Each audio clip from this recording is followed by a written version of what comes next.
Bismillahirrahmanirrahim, starting with the name of Allah, the most beneficent and merciful. My name is Minahil Atif, and today I will be hosting this interview. My good members are also present at this meeting. The topic of our discussion today will be business ethics. Let me tell you a little about business ethics. Ethics basically एक set of principles होते हैं जो हमें बताते हैं what is morally right, wrong and appropriate. Ethics दोनों type के होते हैं, पर्सनल लेवल पे भी एथिक्स होते हैं और प्रोफेशनल लेवल पे भी। प्रोफेशनल लेवल पे हर प्रोफेशन के अपने एथिक्स होते हैं। जिस तरह मार्केटिंग के अपने एथिक्स होते हैं, मेडिकल के अपने एथिक्स होते हैं, इसी तरह डिफरेंट प्रोफेशन के जिस तरह रिसर्च हो गई, मैनेजमेंट की फील्ड हो गई, इन सब के अपने अपने एथिक्स होते हैं। And today to answer our queries I have invited sir Akib Javed. Sir Akib Javed has done MPhil in Finance from Quaid-e-Azam University and has 4 year experience of industry and academic. And now he is the lecturer at Gift University. Assalamu alaikum, sir. जी वालेकुम अस्सलाम। कैसे मिलाएगा? I'm fine. First of all, I will like to thank you for being with us today and thank you आपने हमारे लिए time निकाला. It means a lot. No problem. It is a pleasure for me as well. Okay, let's begin our interview. जी sir मेरा सबसे पहला question है आपसे कि सर आप हमें बताएं बिजनेस एथिक्स होता क्या है? ठीक है।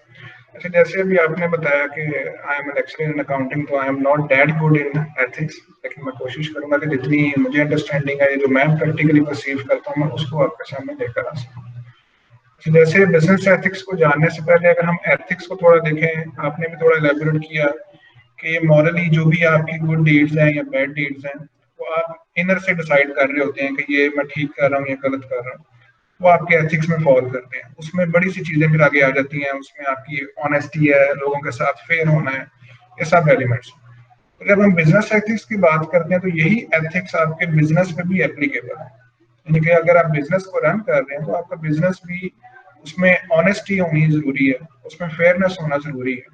और सिर्फ यही चीज नहीं है, जो बिजनेस की पॉलिसीज होती हैं, रूल्स एंड रेगुलेशंस होते हैं, आपको उसको भी फॉलो करना होता है, वो भी एक एथिक्स का पार्ट है। यानी कि आपने जिस तरह देखते हैं कि हर बिजनेस में कुछ एसओपीज होते हैं या कुछ एक डिसिप्लिन बनाया होता है कि ये हायरार्की आपको इसको फॉलो करना है, you are supposed to report that person, ये आपके अंडर है, और उन सब चीजों को ऑन करना, अपने काम के लिए रिस्पॉन्सिबल होना, ये सब एथिकल प्रैक्टिसेस के अंदर आती है।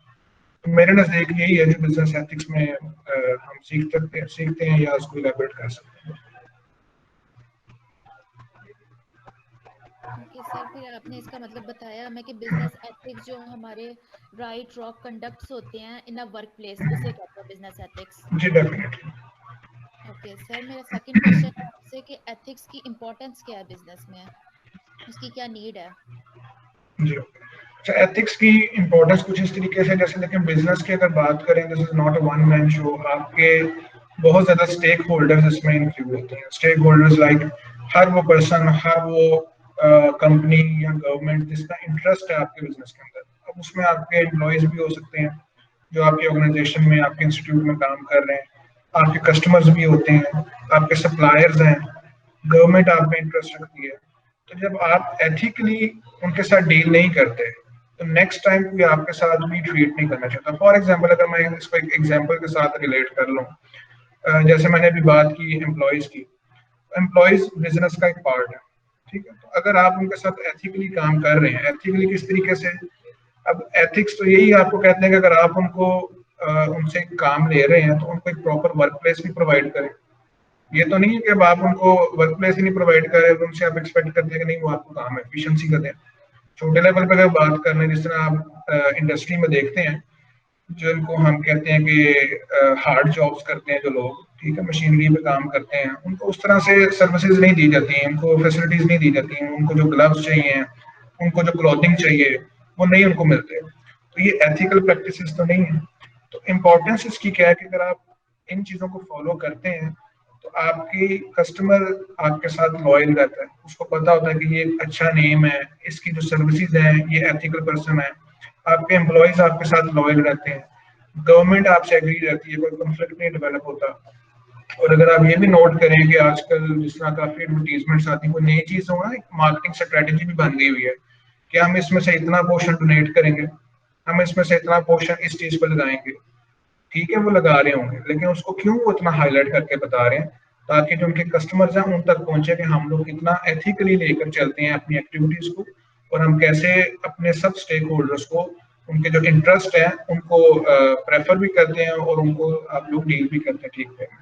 तो जो इसकी इंपॉर्टेंस है मेरे नजदीक वो इसी तरह से है कि इन सब स्टेक होल्डर्स का इंटरेस्ट जब तक आप नहीं हासिल कर लेंगे, आपका जो बिजनेस है वो अच्छी से रन ही नहीं कर सकता। तो ये इसलिए एक बड़ी इंपॉर्टेंट चीज है। ओके। ओके सर, मेरा नेक्स्ट क्वेश्चन है सर कि क्वालिफिकेशन क्या नीडेड होती हैं to be known as a business professional? उसके लिए क्या स्किल की जरूरत होती है? अच्छा, अगर बिजनेस प्रोफेशनल की बात करें, बिजनेस प्रोफेशनल एक वो पर्सन है जो अच्छे से बिजनेस रन कर रहा है इन अ नटशेल, ठीक है। तो मेरे नजदीक तो उसकी कोई डिग्री कोई खास नहीं होती, यानी कि वो उसको असिस्ट जरूर करती हैं। आप किसी अच्छी यूनिवर्सिटी से अगर डिग्री कर लेते हैं, वो आपको असिस्ट जरूर करेंगे, लेकिन वो आपको बिजनेस पर्सन नहीं बना सकते। वो आपको खुद बनना पड़ता है, उसमें खुद आपको इनपुट देना पड़ती है। बड़े ऐसे लोग हैं जिनके पास बड़ी अच्छी डिग्रीज हैं, इंक्लूडिंग अगर मैं अपनी बात भी करूं तो मैं खुद को एक बिजनेस पर्सन शायद नहीं समझता। क्यों नहीं? क्योंकि मैं उस तरह से नहीं प्लान कर पाता चीजों को जिस तरह से बिजनेस पर्सन को करना चाहिए। थोड़ा सा उनको पहले से प्लान करना पड़ता है कि मार्केट की रिक्वायरमेंट्स के मुताबिक, उनकी जो नीड्स के मुताबिक, और उसको उस तरीके से डील करना पड़ता है, बाकी चीजों को देखना पड़ता है। तो अगर आप क्वालिफिकेशन की बात करें तो क्वालिफिकेशन मेरे नजदीक इतनी ज्यादा मैटर नहीं करती एक बिजनेस प्रोफेशनल के लिए। आप गुजरांवाला में, आप गुजरांवाला की इंडस्ट्री देख रहे हैं, जहाँ पे जो लीडिंग इंडस्ट्रीज हैं जो गुजरांवाला बेस्ड हैं, उनके जो सीईओज हैं, जो डायरेक्टर्स हैं, वो इतने क्वालिफाइड नहीं है, लेकिन वो बहुत अच्छा बिजनेस रन कर रहे हैं। उनके अंडर क्वालिफाइड लोग काम कर रहे हैं। तो अगर क्वालिफिकेशन की बात करें तो I don't think qualification is the necessity. लेकिन अगर आप स्किल्स की बात करें तो स्किल्स डेफिनेटली बहुत ज्यादा जरूरी है। उसमें स्किल्स आपके होने चाहिए, कम्युनिकेशन स्किल्स, आप किस तरह से कम्युनिकेट करते हो, आपके लीडरशिप स्किल्स रिक्वायर्ड है, आप अपने एम्प्लॉयज को कैसे लीड करते हो। आपको बात नहीं करनी आती, आपको कन्विंस ही नहीं करना आता, आप किसको सामान बेचेंगे? आप अपने एम्प्लॉयज को किस तरह सेटिस्फाई करेंगे? हर लेवल पे ऑनर इंडल्ज हुआ होता है, इन्वॉल्व होता है एक लेवल पे, चाहे वो आपके एम्प्लॉयज हैं, आपके कस्टमर्स हैं, बाकी सारी जो आपने डील्स करनी होती हैं। तो उसमें अगर आप में ये चीजें नहीं है, फैक्टर्स नहीं है जो स्किल्स में आती हैं, क्वालिफिकेशन कह सकते हैं, इन टर्म्स ऑफ डिग्री नहीं मैं कह रहा, लेकिन ज्यादातर ये स्किल्स में फॉल कर रहे हैं। फिर आपका रिस्पॉन्सिबल होना जरूरी है कि आप अपनी चीज को रिस्पॉन्सिबिलिटी लेके उसको आप करें। पंचुअलिटी जरूरी है। आप खुद अपने काम में पंचुअल नहीं है, आप जाते ही नहीं है अपने काम पे टाइमली, तो आप बिजनेस प्रोफेशनल तो नहीं है, बल्कि जो बिजनेस बना हुआ होगा वो भी आपका खराब हो जाएगा। इस तरह के कुछ फैक्टर्स हैं जो मेरे नजदीक आते हैं एक बिजनेस प्रोफेशनल के लिए। ओके सर, बेसिकली आपने बोला है कि हमारे लिए स्किल ज़्यादा इम्पोर्टेंट है, जी, डिग्री डेफिनेटली। इम्पोर्टेंट नहीं है। डिग्री असिस्ट जरूर करती है, लेकिन ऐसा नहीं है कि आपके पास डिग्री नहीं है तो you can not be a business professional. लेकिन आपके पास डिग्री है but you don't have skill, फिर आप बिजनेस प्रोफेशनल नहीं बन सकते। Okay sir. सर, इम्पोर्टेंट आप इसमें एथिक्स के बता सकते हैं? बिजनेस में इम्पोर्टेंट एथिक्स क्या होते हैं? काफी पॉइंट्स तो ऐसे हैं जो डिस्कस किए हैं मैंने एग्जांपल्स के तौर पे, अगर फिर भी इनको दोबारा से एनलिस्ट करें। एथिक्स की अगर बात करें जो इम्पोर्टेंट है, सबसे पहले तो जो मेनली है किसी भी बिजनेस के लिए, उसके जो रूल्स एंड रेगुलेशंस हैं उसको फॉलो करना, आई गेस। उसके बाद उससे रिलेटेड जितनी भी एसओपीज डेवलप हो रही होती हैं, जो गवर्नमेंट की जो पॉलिसीज उसके ऊपर इम्प्लीमेंट हो रही होती हैं। एथिकल बिजनेस के लिए ये बहुत जरूरी है कि आप, क्योंकि मेरा थोड़ा सा ये लिंक है अकाउंटिंग साइड से, तो मैं उसके साथ थोड़ा सा ज्यादा इसको रिलेशन कर रहा हूँ। अब आप बिजनेस में अगर आप देखें कि फेयरली डाटा रिकॉर्ड ही नहीं किया जाता। क्यों नहीं किया जाता? इसलिए नहीं करते कि आपको टैक्स ना अपना देना पड़े। आप अपनी ओरिजिनल जो पिक्चर है वो आप अपने स्टेक होल्डर्स को शो ही नहीं करवाते। आप पब्लिक कंपनीज में ले लें जो रजिस्टर्ड होती हैं, जैसे कराची स्टॉक एक्सचेंज, उसको आप एक ही हम कहते हैं पाकिस्तान स्टॉक एक्सचेंज है, जो वहां पे लिस्टेड है, उनकी भी आप रिपोर्ट्स ले लें। जो पब्लिश रिपोर्ट्स हैं उसमें फेयरनेस उस तरीके से नहीं होती, यानी कि वो ऑनेस्ट आपको डाटा प्रोवाइड नहीं कर रहे होते।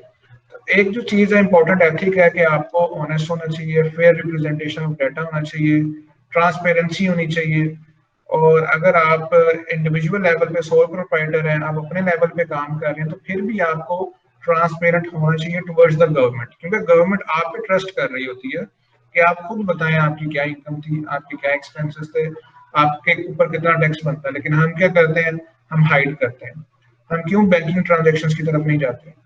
स्टेट बैंक ने कहा हुआ है हमें कि हम बैंकिंग ट्रांजेक्शन की तरफ जाएं, गवर्नमेंट्स कहती है कि 50,000 अबव ट्रांजेक्शन है तो उसको करें।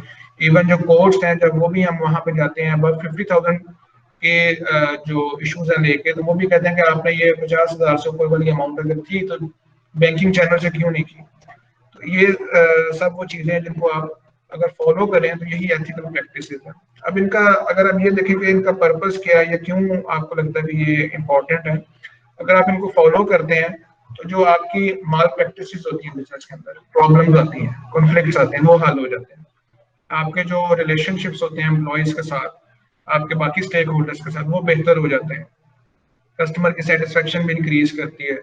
और हम पता नहीं क्यों समझते हैं कि इससे शायद हमारा प्रॉफिट कम होगा, लेकिन अगर आप एथिकल प्रैक्टिसेस को फॉलो कर रहे हैं तो एक्चुअली आपकी प्रॉफिटेबिलिटी भी इंक्रीज हो रही होती है। आपकी पर्सनल गुडविल, आपकी बिजनेस की गुडविल मार्केट में वो भी इंक्रीज कर रही होती है। ये वो चीजें हैं जो मेरे नजदीक एथिक्स में आती हैं, और उनकी अगर आप इनको फॉलो करते हैं तो आपको क्या बेनिफिट्स मिल जाते हैं, तो वो इसमें कवर हो जाते हैं। जी बिल्कुल। सर, आप कोई एथिकल इश्यूज आप मेंशन कर सकते हैं कि हम लोगों को कौन से एथिकल इश्यूज हमें देखने को मिलते हैं? अगर एथिकल इश्यूज की बात करें, बहुत ज्यादा है वैसे तो। अगर नॉर्मली बात करें ना एम्प्लॉयज लेवल पे, क्योंकि हर लेवल पे एथिकल इशू, जिस तरह स्टेक होल्डर्स का बताया, हर एक के लिए एक डिफरेंट एथिकल इशू होगा कि ये एथिकल चीज नहीं है।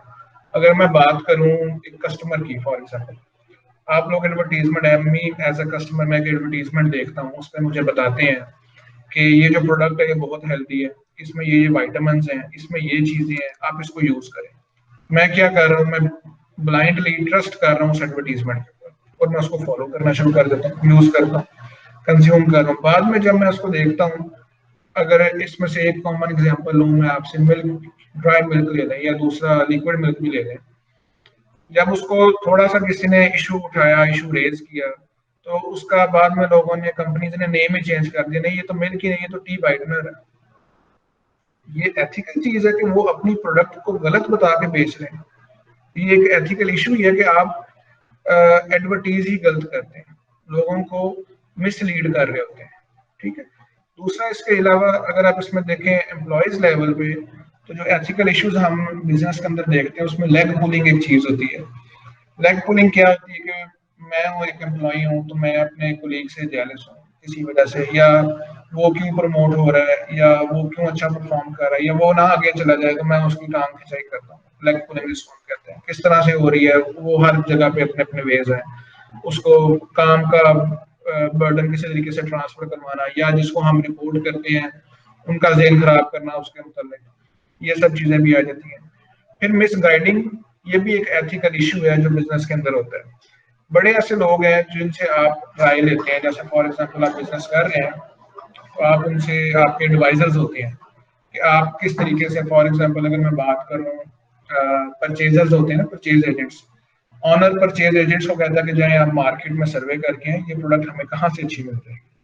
वो परचेजर क्या करता है, एम्प्लॉय है हालांकि, ठीक है, तो वो उसको अपने ऑनर को मिस गाइड कर रहे हैं। क्यों गाइड कर रहे हैं, मिस गाइड को क्यों हो रहा है, ऑनर वो उस पर रिलाई कर रहा था। तो ये भी एक एथिकल इशू है। वो क्या करेगा, उस पर्सन को या उस पार्टी को कोट करेगा जिससे उसको खुद कमीशन मिलनी होगी, या जो उसका जानने वाला होगा, जो कि एक एथिकली अच्छी चीज नहीं है। तो इस तरह के न्यूमरस इश्यूज हैं जो, क्योंकि एथिकली इशू जो है वो कौन सा इशू है, हर वो काम जो आपका आप उसको देख सको कि ये मैं गलत कर रहा हूँ या ठीक कर रहा हूँ। हर लेवल पे, हर डिपार्टमेंट में आपको न्यूमरस एथिकल इश्यूज मिल जाते हैं। फिर कॉन्फ्लिक्ट ऑफ इंटरेस्ट होता है, जैसे आपका एक मैनेजर कुछ कह रहा होगा, दूसरा मैनेजर कुछ कह रहा होगा, या अगर इस तरह ले लें कि जो सीईओ होता है, जो बिजनेस को या रन कर रहा है, जो हाईएस्ट लेवल पे जो मैनेजर है, उसको ये होता है कि मैं इस तरह से रिपोर्टिंग करूं कि जो ऑनर है उसको प्रॉफिट ही प्रॉफिट नजर आए, ताकि मेरे इंक्रीमेंट्स करते जाएं, मुझे बोनसेस मिलते जाएं। लेकिन ये एथिकली ठीक नहीं है कि वो अपने ऑनर को ट्रू पिक्चर नहीं दिखा रहा। इस तरह से ये कुछ चंद इश्यूज हैं जिनको मैंने कोशिश की है एलैबोरेट करने की, जिनकी वजह से ये प्रॉब्लम आती है। सर इनकी रीजंस क्या होती हैं, ये एथिकल हमें प्रॉब्लम क्यों आती है बिजनेस में? प्रॉब्लम की इस वजह से आ सकती है, अगर किसी एक एग्जाम्पल को बात कर लें, एक तो इसमें लालच वाला फैक्टर बहुत ज्यादा आ जाता है कि आपको सिर्फ अपनी जात की पड़ी होती है, सेल्फिशनेस आ जाता है इसमें ना, अपने सेल्फिश हुए होते हैं। अगर एक एम्प्लॉय है वो चाहता है कि बस नहीं ठीक है मुझे मिलना चाहिए, मैं प्रमोट करूं, आप उसमें इतना ज्यादा इन्वॉल्व हो जाते हैं कि दूसरे का नुकसान करना भी आपको बुरा नहीं लगता। ठीक है, एथिकली आप बात करें, जिस तरह एथिकल इशू एक और भी अगर आप हाईलाइट करें, जब आपकी जॉब्स आती हैं, आप लोग अप्लाई करते हैं, तो आजकल कैसे देखें हमारे एनवायरनमेंट में, ये माशरे में, सोसाइटी में मसला बना हुआ है कि जी रेफरेंस नहीं है, अच्छी जॉब नहीं मिलेगी। गवर्नमेंट जॉब्स हैं, पैसे नहीं दोगे अच्छी जॉब नहीं मिलेगी। तो जो उस इदारे में बैठ के आपको रिक्रूट कर रहा है, क्या वो एथिकल काम कर रहा है, अनएथिकल काम कर रहा है? क्यों कर रहा है वो? लालच है उसको, वो चाहता है मुझे पैसे मिले, मुझे फायदे मिले, मुझे ऑन करें ये लोग, और जो पे कर रहा है वो भी इसी वजह से आ रहा है कि मैं उस ऑर्गेनाइजेशन में चला जाऊं ताकि कल को मैं भी यही काम कर सकूं। इस तरह से अगर आप इसमें जो मैंने दूसरी बातें की, किसी को मिसलीड करना या मिसगाइड करना, आप क्यों किसी को मिसलीड मिसगाइड कर रहे हैं अपनी जात के लिए, अपने मफाद के लिए? तो ये सारा कुछ जो आ रहा है, ये जो एथिकल इश्यूज हैं, वो आपकी अपनी सेल्फ से स्टार्ट होते हैं। आप खुद को सेटिस्फाई करने के लिए, अपनी तस्कीन के लिए दूसरे का नुकसान करने को बुरा नहीं समझते, फिर वो आपका दोस्त हो, आपका कोलीग हो, आपका सीनियर हो, आपका जूनियर है, कस्टमर है या गवर्नमेंट है, जो भी है आप उसको फिर नहीं कंसिडर कर रहे थे। तो मेरे नजदीक तो ये सबसे मेजर रीजन हर एक पहलू के पीछे यही निकलता है कि आप सेल्फिश हुए होते हैं और उसमें आप इतना चले जाते हैं, इन्वॉल्व हो जाते हैं कि आप राइट और रॉन्ग को भूल जाते हैं। सर इसका कोई सोल्यूशन है हमारे इन एथिकल इश्यूज का? सोल्यूशन तो देखें, इसमें यही है कि थोड़ा सा हमें एजुकेशन की जरूरत है। एजुकेशन इस सेंस में, ये नहीं कि आप जो डिग्रीज ले रहे होते हैं या कॉन्सेप्ट्स ले रहे होते हैं, एजुकेशन आपको ग्रूम करने के लिए भी चाहिए होती है। और थोड़ा बहुत ये कल्चर हमारे इन्वायरमेंट में वैसे आ रहा है। अगर आप अच्छी इंडस्ट्रीज में देखें, गुजरावाला में भी वो ट्रेंड नहीं है, लाहौर साइड पे या बाकी जगह पे ये चीज़ है, और बल्कि हमारी यूनिवर्सिटी में भी है, गिफ्ट में भी, कि आप बाहर से एक्सटर्नल स्पीकर्स को बुलाते हैं, जिनको मोटिवेशनल स्पीकर्स कहा जाता है। वो किसी पर्टिकुलर टॉपिक पर बात करते हैं। बात करना उतना प्रॉब्लम नहीं है, बात शायद आप भी कर रहे हैं, बात मैं भी कर रहा हूँ, कोई और बंदा भी कर रहा है, लेकिन एक उस पर्सन की बात सुनना जिसको ऑलरेडी बहुत ज्यादा लोग फॉलो कर रहे हो, उसकी जो वर्ड्स होते हैं, फिर उसका इन्फ्लुएंशियल लेवल जो है ना वो भी ज्यादा हो जाता है। तो इस तरह की जो मोटिवेशंस होती हैं, इनके थ्रू ये होता है कि आप अपने एम्प्लॉयज को राइट पाथ की तरफ लेकर आते हैं, उनको मोटिवेट करते हैं। जैसे आप देखें, अगर आप इस्लामिकली भी देख लें, जो हमारे होते हैं मौलवी हजरात वगैरह हैं, वो भी आपको यही गाइड करते हैं, भाई जितना है उतने में खुश हो। जिस तरह मैंने कहा, इशू किया था अपनी जात का इशू, सेल्फिशनेस की, वो कहते हैं भाई जो है उस पर ही खुश रहो, शुक्र अदा करो अल्लाह का। मतलब अगर आप सेटिस्फाई हो जाते हो जिस पॉइंट पे आप हो, जिस लेवल पे आप हो, तो आप दूसरे के कामों में टांग अड़ाना छोड़ दोगे, आप दूसरे का नुकसान करके अपना फायदा करना छोड़ दोगे। इसका हरगिज ये मतलब नहीं है कि इंसान को ग्रो नहीं करना चाहिए, डेफिनेटली ग्रो करना चाहिए, आपका राइट है, आपका हक है, लेकिन फिर डिजर्विंग वे से करें ना, मेहनत करके आगे चले, उतना आप अचीव करें, फिर आप उसको कहें कि हाँ मैं इस पॉइंट पे आया हूँ। तो हारिस के नजदीक यही है कि हमें, अगर बिजनेस की बात करें, तो इनकी ग्रूमिंग करने की जरूरत है। और यहाँ पे भी उस तरह से कल्चर नहीं है, मतलब रिसर्च एंड डेवलपमेंट सेंटर होते हैं जो लोग ट्रेनिंग्स करवाते हैं एम्प्लॉयज की, अभी हम उस लेवल पे नहीं है, क्योंकि देखिए ये कॉस्ट है। तो एम्प्लॉयर क्या समझता कि भाई मैं ये कॉस्ट क्यों बियर करूँ? आप जिसको इनवाइट करोगे मोटिवेशनल स्पीकर को, या अपने एम्प्लॉयज को कहीं लेकर जाओगे या खुद को चेंज करोगे, तो उसकी कॉस्ट है, आप वो कॉस्ट बियर करना नहीं चाहते। फिर बिजनेस एथिक्स में जो प्रॉब्लम आपको बताई, बिजनेस एथिक्स में क्या एथिकल जो एक प्रॉब्लम और बताई बिजनेस के अंदर, ऑनर के हवाले से थी। वो टैक्स चोरी करना चाह रहा होता है, उसको पूछो भाई तुम टैक्स चोरी क्यों कर रहे हो? मैं तो नहीं चोरी कर रहा, ये मेरा पैसा भी मैंने कमाया, गवर्नमेंट को मैं क्यों दूं? गवर्नमेंट क्या कर रही है? ठीक, वो भी अपनी जात को फायदा देना चाह रहा है। अब आप कारोबार कर रहे हो इस मुल्क के अंदर, बेनिफिट आप ले रहे हो इस गवर्नमेंट से, किस तरह बेनिफिट ले रहे हो? गवर्नमेंट के अप्रूवल के बाद ही आप एक बिजनेस रन करते हैं ना, डेफिनेटली ये कोई भी आपका मुआशरा हो, आप डेफिनेटली जहाँ रहते हैं उनके अप्रूवल्स लेते हैं। और जब आपको कहा जाता है कि आप सर्विसेज जो यूज कर रहे हैं, जो आपने फायदे लिए हैं, वो अब आप अपनी सोसाइटी को भी दें कुछ परसेंटेज, तब हम उसमें कहते हैं कि नहीं, ये तो मेरा पैसा है। तो एजुकेशन ही है एक्चुअली, लेकिन ये डिग्रीज वाली एजुकेशन नहीं, उनकी ग्रूमिंग वाली एजुकेशन जो उनको राइट पाथ दिखाए। और उसके लिए हर इदारे को ही कुछ प्लान करना पड़ेगा। मेरा नहीं ख्याल गवर्नमेंटल लेवल पे कुछ ऐसी स्ट्रेटेजी बन सकती है जिससे सारे डिपार्टमेंट्स में ये चेंज आ जाए, क्योंकि हर एक डिपार्टमेंट के अपने मसले मसाइल हैं, उनको अपने इश्यूज के मुताबिक इन चीज़ों को प्लान करना पड़ेगा। वो डिपार्टमेंट्स तो बनाए होते हैं खाना पूरी करने के लिए, ये HR है, ये R&D है, ये ट्रेनिंग डिपार्टमेंट है, लेकिन फिर वो उस तरह से वो करवाते नहीं है। कुछ करवाते हैं, मल्टीनेशनल इन चीज़ों में सीरियस है, वो करवाते हैं, आपको रिक्रूट भी करते हैं, आपकी क्वालिफिकेशन को भी इंक्रीज करते हैं, और ये बहुत अच्छे हुए हैं। एम्प्लॉय बड़ा लॉयल रहता है अपनी ऑर्गेनाइजेशन के साथ कि मुझे यहाँ पे बड़ा कुछ सीखने को मिल रहा है, स्कोप मिल रहा है। जब हम क्या करते हैं कि एक जगह पे एम्प्लॉय को रिक्रूट कर लिए, उसको पता है कि अब बस यही है, मुझे ना प्रमोशंस मिलनी है खास, ना मुझे कोई और बेनिफिट मिलना, तो फिर वो गलत रास्ते पे होता है। मैं किस तरह से अपने फायदे इंक्रीज करूँ, वहां से ये अनएथिकल जो प्रैक्टिसेस हैं वो आपकी स्टार्ट हो रही होती है। जी बिल्कुल सर, आपने बिल्कुल ठीक कहा और बहुत अच्छे तरीके से एक्सप्लेन किया। तो आपने बिल्कुल ठीक है कि एक एम्प्लॉय अगर अपनी ड्यूटी के साथ ऑनेस्ट है, अपने सही तरीके से काम कर रहा है, अपनी ड्यूटी को बिल्कुल लॉयली परफॉर्म कर रहा है, ऑर्गेनाइजेशन के साथ लॉयल है, तो जब अपने कस्टमर को सही तरीके से डील ना कर पाए तो फिर उसके अंदर जाहिर सी बात है कोई एथिकल प्रॉब्लम है।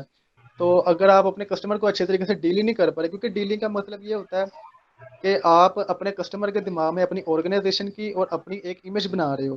तो अगर आप वही इमेज सही तरीके से नहीं बना पा रहे तो फिर आप यानी कि किस तरीके से अपने कस्टमर को डील कर पाओगे। जी ठीक है, ऐसे ही है, बिल्कुल ऐसे ही है। जो आपकी ऑर्गेनाइजेशन का बिजनेस है ना, वो भी देखें कस्टमर की सेटिस्फेक्शन से इंक्रीज करता है। ये बिल्कुल कहा सर। जाता है, एक फ्रेज भी है जी, कस्टमर इज ऑलवेज राइट। क्यों कहा जाता है कि वो गलत भी है? बिल्कुल अगर आप उसको नहीं सेटिस्फाई कर पा रहे तो आपने सामान किसको बेचना है? कारोबार आप किसके लिए कर रहे हैं? सर्विसेज किसको देंगे? बिल्कुल सर।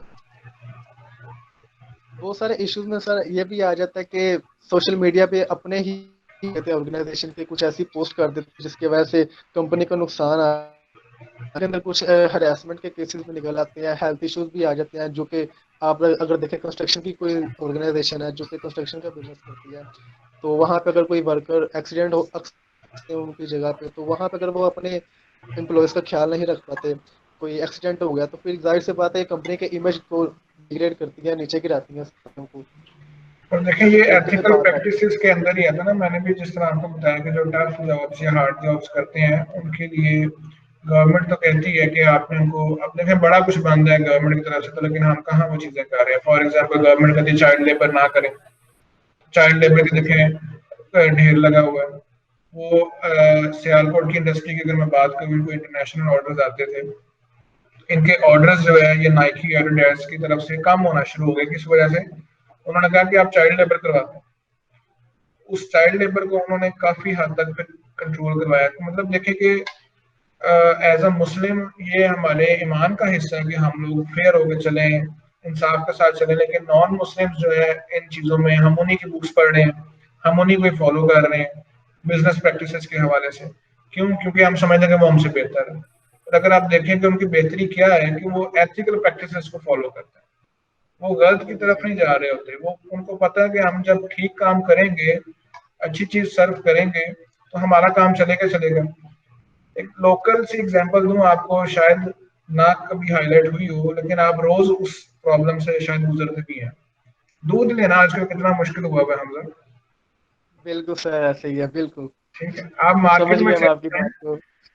ठीक है, मार्केट में चले जाएं, मैं दूध लेता हूँ, मैं ये जो डिब्बे वाली पैकिंग है मैं इनको प्रेफर नहीं करता, क्योंकि वो खुद एडमिट कर रही है कंपनी का, हम तो दूध देते नहीं, हम तो टी वाइटनर देते हैं। ठीक है, एक दो हैं अभी भी और पर कुछ इस तरह जो क्लेम करते हैं कि हम मिल्क प्रोवाइड करते हैं, लेकिन हम एक चीज समझते हैं, जो एक नेचुरल चीज है वो किस तरह से उसकी जो लाइफ है वो इतनी ज्यादा हो सकती है अनलेस कि उसमें कोई केमिकल्स ऐड नहीं किए गए। लेकिन यही आप जो खुला दूध जिसको हम बोलते हैं वो भी लेना चाहिए। गवर्नमेंट हालांकि आजकल एड्स भी दे रही है खुला दूध ना लें, इंटरनेशनली भी नहीं चलता। वो मसला कहाँ पे है, गवर्नमेंट असल में कंट्रोल नहीं कर पा रही कि ये लोग जो उसमें गलत चीजें यूज कर रहे हैं, इंजेक्शन जो लगाते हैं जिसकी वजह से हार्मोनल इश्यूज आते हैं और बड़े बड़े इश्यूज क्रिएट हो रहे हैं हेल्थ के। ये नहायत खराब चीज है, गंदी चीज है। इवन वेजिटेबल्स आप ले लो, लोग वहां लगा रहे हैं जहाँ गंदा पानी निकलता है, केमिकल्स वाला निकलता है फैक्ट्रीज का, उस पानी से वो सब्जियां उगा उगा के दे रहे होते हैं। तो ये सब वो काम है जो मुस्लिम ही कर रहे हैं। ठीक है, और फिर हम बात करते हैं एथिक्स की। कारोबार तो कोई भी हो, एक दूध वाले का कारोबार हो, एक सब्जी वाले का कारोबार हो, कारोबार तो कारोबार ही है, बिजनेस ही है, चाहे छोटे लेवल पे चाहे बड़े लेवल पे। वो कितना अपने साथ सिंसियर है, वो कितना एथिकली चीजों को लेकर चल रहा है। अच्छा, जो इसको फॉलो करता है फिर आप नोट करें, उसके पास दूर दूर से लोग चीज लेने आ जाएंगे। वो ना फिर कॉस्ट देखते हैं, वो कहते हैं तुम हमसे 20 ऊपर लो, 30 लो, 50 ऊपर लो, हमें पता चीज अच्छी है। जो बाकी बिल्कुल है सर, ऐसे ही है। वो इसी रेस में लगे रहते हैं कि हम कैसे अपनी कॉस्ट कम कर लें, हम इसमें और कितना पानी मिला लें, हम कितने और इसमें ऐसे केमिकल्स मिला लें कि बस दूध तो डले ना, केमिकल से दूध बन जाए। तो ये बिल्कुल। चीजें फैक्ट है अब तो हमारी सोसाइटी में, ये चीजें देखिए हमारे सामने है। जी प्लीज। दूध में तो अब कैटेगरीज आ गई हैं कि ये वाला दूध 100 रुपए किलो है, ये वाला 130 रुपए किलो है। और फर्क क्या है, एक में पानी मिला हुआ है, एक में पानी नहीं मिला हुआ। तो जब चीजें सोचता है ना, देखता है, वो कहता है यार ये क्या कर रहे हैं आप काम। तो मतलब इस तरह फिर इमेज खराब होती है शॉप की भी, फिर बिजनेस की रेपुटेशन पे सवाल आ जाता है। हम पैकिंग की तरफ इतना चले गए हैं कि हम ये जो बेसिक नीड्स हैं इंसान की, उसमें साफ हवा है। अब देखें, साफ हवा हमारी एक जरूरत है। क्यों नहीं हमें साफ हवा मिल रही? क्योंकि एथिकल इश्यूज है, एथिकल मेल प्रैक्टिसेस है। किसके एंड पे? मैन्युफैक्चरर के एंड पे। भट्टे लगा के जो बैठा हुआ है उसको नहीं अकल के मैं धुआं कहाँ निकाल रहा हूँ। वो अपनी कॉस्ट बिल्कुल बचा सर। रहा है, वो ऊपर चिमनी नहीं लगाएगा, वो फिल्टर नहीं लगाएगा ऊपर जो उसको क्लीन करके थोड़ा सा कार्बन डाइऑक्साइड को थोड़ा सा क्लीन करके जो लोग करेगा, वो नहीं करेंगे। क्यों नहीं है? क्योंकि वो एथिकली फॉलो नहीं कर रहे। गवर्नमेंट ने रूल रखा हुआ है, उनको फाइन्स करते हैं, क्या कुछ करते हैं, वो नहीं करेंगे। एनवायरनमेंट को खराब करने वाले जो केमिकल इंडस्ट्रीज है, पेंट्स बनाने वाले हैं, ये जो सैनिटरी के यहाँ इतने बड़े बड़े यूनिट्स हैं, ये जब अपना वो निकालते हैं, उसको क्रोम करने के बाद जो वेस्ट निकलता है वो सारा सीवरेज में फेंकते हैं। वो सीवरेज आगे जाके खुले खेतों में जाके निकल रही होती है और वहां पे सारी जो इनफर्टिलिटी है लैंड की वो खराब हो जाती है। ये सब अनएथिकल प्रैक्टिसेस ही हैं और उसको कौन बियर कर रहा है? अल्टीमेटली सारी बियर कर रहे हैं। वो अगर किसी को नुकसान पहुंचा रहे हैं, हमको किसी और तरीके से नुकसान पहुंच रहा है। हमें अगर नुकसान पहुंच रहा है इन वेज की तरफ से, तो मे भी हम लोग अपनी तरफ से कोई एथिकली काम गलत कर रहे हैं। एज अ टीचर अगर हम देखें क्या एथिकल इश्यूज हमारे हो सकते हैं, ये अगर मैं टीचर हूँ, मैं स्टूडेंट को ठीक से गाइड नहीं कर रहा, मैं उसको टाइम नहीं दे रहा। मेरी यूनिवर्सिटी ने कहा कि भाई ये आपकी कंसल्टेशन आ जाए, स्टूडेंट का राइट है, आप उसको टाइम दो। वो आया, मैं उसको मिलता ही नहीं दफ्तर, मैं उसको ईमेल का जवाब नहीं दे रहा। ये भी अनएथिकल इश्यूज ही हैं। ठीक है, ये भी अनएथिकल एक्टिविटीज ही हैं कि मैं अपने काम को फेयरली नहीं कर रहा।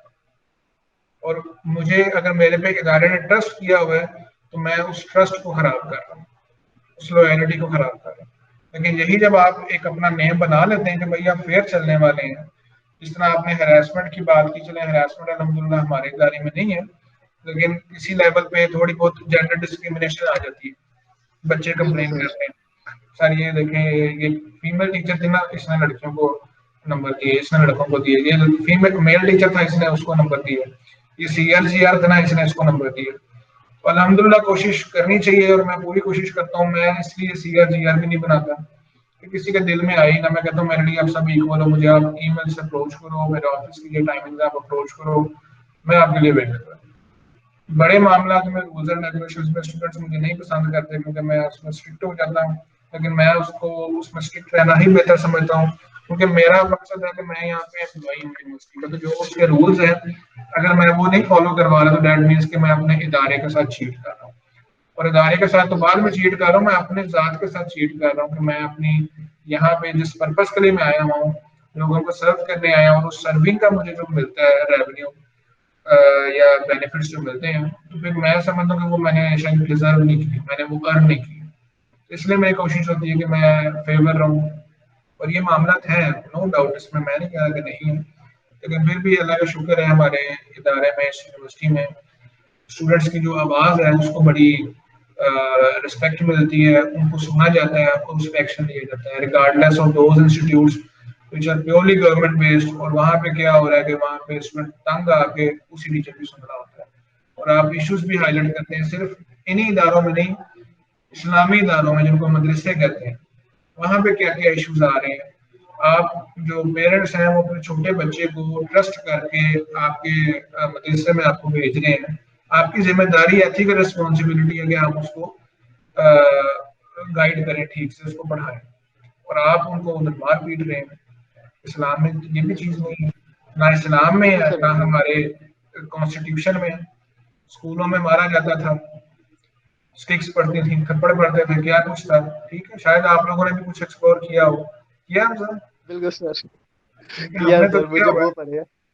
बिल्कुल। ठीक है, तो अब वो क्या था, देखें, ना हमारा दीन इजाजत देता है ना हमारा आइन इजाजत देता है, लेकिन शुक्र है उन लोगों का जिन्होंने इस बात पे एक्शन लिया। जब तक देखें कोर्ट्स को ना किया जाता है इन्वॉल्व, कोर्ट्स ना डिसीजन दें, तब तक गवर्नमेंट भी नहीं बात सुन रही होती। तो खैर डिसीजन आएगी, ये चीजें नहीं होंगी और अल्हम्दुलिल्लाह वो खत्म हो गई, वरना इतने मसले मसाइल थे। लाहौर में भी 2-3 साल पहले की बात है, एक अच्छा स्कूल था, उनका बड़ा इशू रेज हुआ इस चीज के बाद, जब ये गवर्नमेंट ने बैन कर दिया था कि नहीं मारना, किसी टीचर ने ऐसे एक बच्चे को मारा। अब बच्चे भी तो आजकल इतने थोड़े सेंसिटिव हैं, पहले मैंने ढीठ हुए होते थे कि पता है कोई ऐसा मार है। पड़नी है। वो बेचारा पता नहीं उसको थप्पड़ कहाँ पड़ा कहाँ नहीं पड़ा, कान में उसको मसला हो गया, हेल्थ इश्यूज बड़े हो जाते हैं, डिप्रेशन में चले जाते हैं, नए नए जरा मसले भी आ रहे हैं थोड़े से। लेकिन खैर वो चले, ये मैं डिफेंड नहीं कर रहा कि मारना चाहिए, लेकिन मैं ये कह रहा हूँ कि ये भी तो एक अनएथिकल चीज है ना, कि आप एथिकली हो गए अपना काम नहीं कर रहे। तो बिजनेस के अंदर सिर्फ ये नहीं है जिसमें कस्टमर को नुकसान पहुंचे, बिजनेस के अंदर वाले भी जो लोग हैं वो भी इंसान है, उनके भी कुछ हकूक हैं, राइट्स हैं। तो जब वो भी अपने कामों को, अपनी अथॉरिटीज को गलत यूज कर रहे होते हैं, तो वो भी अनएथिकल कामों में इन्वॉल्व हो जाते हैं। बिल्कुल सर। सर, आपने जिस तरह इश्यूज पे बात की कि रीजंस क्या होती हैं एथिकल इश्यूज की, और आपने कहा था कॉन्फ्लिक्ट ऑफ इंटरेस्ट आ जाता है, जेलसी फैक्टर आ जाता है, तो अगर हमने इनको ओवरकम करना हो तो वो हम किस तरीके से कर सकते हैं? ये मेरा क्वेश्चन था जब आप यानी कि बता रहे थे। अच्छा, ये बड़ा ना मुश्किल सा वैसे काम है इसको ओवरकम करना। फॉर एग्जाम्पल के बिल्कुल सर। आप भी एम्प्लॉई हो उसी जगह पे, फॉर एग्जाम्पल आप भी यहाँ पे लेट्स से टीचर, मेरी आपसे जेलसी है। ठीक है, जेलसी क्या है जी, ये हमजा तो बड़ा अच्छा काम कर रहा है और इसको डिपार्टमेंट में रिस्पेक्ट मिल रही है, एचओडी डी तो इसी का नाम लेते रहते हैं, मेरा किसी को पता नहीं। आपके ख्याल से क्या हल हो सकता है इसका? बस सर यही है कि जो बंदा जेलस फील कर रहा है वो खुद को और अच्छा काम वो। एक एक सोल्यूशन मेरे जहन में आ रहा है। अच्छा, पहला एक सोल्यूशन तो मैंने पहले भी थोड़ा गाइड किया था, जिसमें मैंने आपको बताया था कि इसमें ना हमें अपनी जात को बेहतर करने की जरूरत है, और उसके लिए जो हमें, बिल्कुल सर। ये मैंने आपको वेज बताए कि लोग आजकल ये लेक्चर दिलवाते हैं। एक और बड़ी इंपॉर्टेंट चीज है, ये रिसेंटली यहाँ पे हमारी यूनिवर्सिटी में भी हुआ, इंटरनेशनली अगर आप देखें ना, एम्प्लॉयज के दरमियान मैचेस करवाए जाते हैं, हेल्दी गेम्स करवाई जाती हैं, उसको कहा जाता है फ्रेंडली बिल्कुल सर। मैच। बिल्कुल। एक डिपार्टमेंट से दूसरे डिपार्टमेंट के साथ, फिर एक इदारे का दूसरे इदारे के साथ। इससे क्या होता है, आप आपस में जुड़ जाते हैं। फॉर बिल्कुल एग्जाम्पल सर। आप मेरे कोलीग थे, मेरी आपसे नहीं ना बनती, अब हम जब किसी दूसरे इदारे के साथ अगेंस्ट होकर खेलेंगे ना, मैं आपके साथ आपका साथ दूंगा, एक कोऑर्डिनेशन डेवलप हो जाती है। तो जब आप एक दूसरे के साथ राब्ता करना शुरू कर देते हैं, एक दूसरे से घुलना मिलना शुरू कर देते हैं, तब जेलसी थोड़ी कम होना शुरू हो जाती है, खत्म नहीं होती, जिसमें है वो चीज रहती है, ये फैक्ट है, लेकिन बड़ी बड़ी रिड्यूस होना शुरू हो जाती है। और आप एक अंडरस्टैंडिंग लेवल डेवलप होता है, उसमें से टीम वर्क बेहतर होना शुरू हो जाता है। चले हम लोग तो फिर भी देखें प्राइवेट इदारे में कॉस्ट एंड चेक ज्यादा होता है, गवर्नमेंट इदारे में जहाँ कहते हैं जी काम बड़े सुस्त रवि का शिकार है, वो क्या मसले हैं, तो ये आपके अनएथिकल इश्यूज ही हैं। या तो वो कहते हैं हमें सिफारिश है, या वो कहते हैं हमें पैसे हैं। अब उनका क्या बिल्कुल हाल हो सर। सकता है, उनका तो हाल ही नहीं समझ आता है। उस आदमी का दिमाग ही नहीं एक्सेप्ट कर रहा कि मुझे जिम्मेदारी लेनी है। वो इंसान जब कमिट कर गया कि मुझे पैसे मिलेंगे तो मैंने साइन करने हैं, मैंने फाइल आगे भेजनी है, उसका क्या हाल हो सकता है? इस तरह के लोगों का तो फिर यही है कि इनको आप जॉब से निकाल दो, या कोई पेनल्टी हो, या इनको आप सोसाइटी में उनको हाईलाइट करो कि देखो भाई ये इंसान ये काम कर रहा है। उससे ये होगा कुछ लोग जब एग्जाम्पल बनेंगे उनको देख के बाकी भी शर्म खा के थोड़ा कम होना शुरू हो जाएंगे कि भाई ये चीज एग्जिस्ट कर रही है, ये प्रॉब्लम हाईलाइट हो रही है। हरासमेंट की आपने ऐसे बात की, हरासमेंट के इश्यूज थे और इतने थे, लेकिन फिर भी जनरल पब्लिक को नहीं पता था। लेकिन फिर उसके ऊपर ऑपरेशन होना शुरू हुए, कैमरास के थ्रू, हिडन कैमरास के थ्रू उनको जब पब्लिक किया गया तो जो ऑपोजिट जेंडर है उसमें भी अवेयरनेस आई। और हरासमेंट ये याद रखिएगा, सिर्फ ये नहीं होता कि एक मेल फीमेल के साथ ही करे, हरास करना ये भी है कि आप मेल टू मेल किसी को उसको क्रिटिसाइज कर रहे हैं कॉन्टिन्यूसली, वो भी हरासमेंट में आता है। ठीक है, इसमें हर चीज ये नहीं है जो हम एक ऑपोजिट जेंडर के बारे में सोच रहे हैं सिर्फ यही एक हरासमेंट है। हरासमेंट का आप किसी भी एम्प्लॉय को, अपने कोलीग को, सबॉर्डिनेट को प्रेशराइज करना हरासमेंट में आता है। टीचर एक स्टूडेंट के पीछे पड़ गया पूरा सेमेस्टर, मैंने तुम बताओ, तुम्हें नहीं आता, तुम बताओ, तुम बताओ, ये हरासमेंट ही है भाई। बिल्कुल सर। तो इस तरह की जो हरासमेंट का हाल यही होता है कि फिर आप उनको इश्यूज को रेज करके उनको पब्लिक करें ताकि जो हरास हो रहा है उसको भी अवेयरनेस मिले कि मैंने किस तरीके से इसको हल करना है, टैकल करना है, और जो कर रहा है उसको भी डर हो दिल में कि भाई मैं भी एक्सपोज हो सकता हूँ। जब ये चीज नहीं होती तो जो बेचारा हरास हो रहा है या हो रही है उसके लिए क्या होता है कि उसको पता नहीं होता मैं किसको बताऊं, वो अपनी सेल्फ के लिए, अपनी जात के लिए उस प्रॉब्लम को, इशू को डिस्क्लोज करते ही नहीं कि कोई और हंसेगा मेरे पे।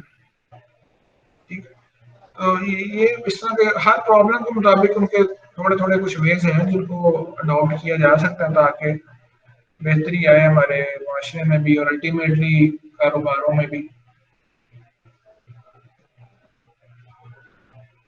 Sir thank you so much, आपने हमारे लिए टाइम निकाला, हमें प्रॉपर, सब आपके लिए आपके बहुत शुक्रगुजार है। तो ये वाकई मैंने बहुत ज़्यादा फील किया है कि आपने क्या कहते हैं वाकई हमारे साथ बहुत ज़्यादा कोऑपरेट किया है, क्योंकि हम आपसे पहले भी कई टीचर्स के पास गए थे तो हमें ये चीज़ फेस करनी पड़ी थी कि टीचर्स हमें टाइम नहीं दे पाए, उन्होंने हमें सही तरीके से गाइड नहीं किया, लेकिन आपने हमें प्रॉपर गाइड किया, आपने हमारी बात सुनी और हमें टाइम भी दिया। Sir thank you so much. Definitely देखिए, अगर टीचर्स ही नहीं हेल्प करेंगे स्टूडेंट्स को, हम यही कल्चर अगर डेवलप कर देंगे कि नहीं भाई हेल्प नहीं करना, बिल्कुल सर। तो आप लोग कल को जब अच्छी पोस्ट पे आओगे आप भी फिर किसी की हेल्प नहीं करोगे। हम लोग बिल्कुल रिसर्चर्स सर। भी हैं, जब रिसर्च करते हैं किसी से इंडस्ट्री से डाटा कलेक्शन करना चाह रहे होते हैं या इवन अपने ही इदारे में, बल्कि स्टूडेंट्स को भी कहते हैं कि ये क्वेश्चन फिल कर दो, शायद आपने कभी फिल किया हो या किसी से करवाया हो, तो वो टिक टिक टिक लगा देते हैं, बस जान छुड़ाते हैं। तो ये अनएथिकल काम ही है ना भाई, आपसे आपकी राय ली जा रही है। हमारा तो दीन कहता है कि आप किसी को मशवरा दो तो वो एक जिम्मेदारी समझ के दो, अपना बेस्ट दो, क्योंकि वो एक इमानत है। ठीक है, और आप क्या करते हो, उसको गलत ट्रीट करते हो, उसको मिसलीड करते हो, उसका काम खराब करते हो। आपको फिल नहीं करना, आप उसको मना करो ना भाई मुझे नहीं फिल करना। ठीक, लेकिन ये इस तरह की प्रैक्टिस हैं। तो मेरी चलो यही कोशिश होती है कि जो चीज मैं कह सकूं, ऑलरेडी जब आप लोग आए थे मैंने आपसे कहा था कि मैं आई am not into business ethics, तो मुझे नहीं आइडिया, बिल्कुल सर। और आप बेहतर है किसी सोशल जो कोर्सेज की टीचर है एक फंक्शन मिल रहा है, लेकिन आपने कहा कि जितना भी आप गाइड कर सकें, तो मैंने कोशिश की जो मुझे थी अंडरस्टैंडिंग। अब आई डोंट नो आपके कोर्स से कितना रिलेटेड आपने हुआ है ये। जी, आपने सर बहुत अच्छा गाइड किया हमें, यकीन करें। Sir thank you so much. हमारी मीटिंग यानी कि जो डिस्कशन का मोटिव था वो पूरा हो गया। आपका बहुत शुक्रिया सर, आपने हमें टाइम दिया। तो अब चलते हैं, अल्लाह हाफिज। Thank you so much sir. अल्लाह हाफिज़। खुदा हाफिज सर।